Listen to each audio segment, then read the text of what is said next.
অ্যাশেজে অমর Steve Smith, সিডনিতে ১৭ রানে বদলে গেল ইতিহাস। বন্ধুরা আপনারা যদি দেখতে চান তাহলে ভিডিওটি শেষ অবধি দেখতে হবে, চ্যানেলটিকে সাবস্ক্রাইব করে একটা লাইক দিতে হবে এবং নোটিফিকেশন বেল আইকন দাবাতে হবে। ইংল্যান্ডের বিরুদ্ধে সিডনি টেস্টে আরও একবার নিজের বিধ্বংসী ফর্মের প্রমাণ দিলেন স্টিভ স্মিথ।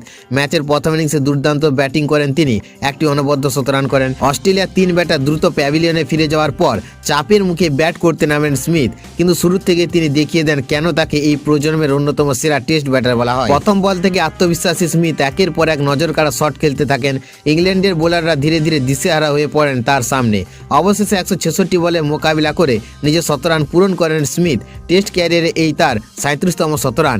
এই ইনিংসের সুবাদে তিনি গড়েছেন এক ঐতিহাসিক কীর্তি। অ্যাশেজের ইতিহাসে সর্বাধিক রান সংগ্রাহকদের তালিকায় তিনি উঠে এসেছে দ্বিতীয় স্থানে। এর ফলে ইংল্যান্ডের কিংবদন্তি ব্যাটার জ্যাক হবসকে পিছনে ফেলে দিয়েছেন স্টিভ স্মিথ। অ্যাশেজের সর্বাধিক রানের মালিক অবশ্য এখন স্যার ডোনাল্ড ব্র্যাডম্যান, যিনি 89.8 গড়ে মোট 5028 রান করেছিলেন।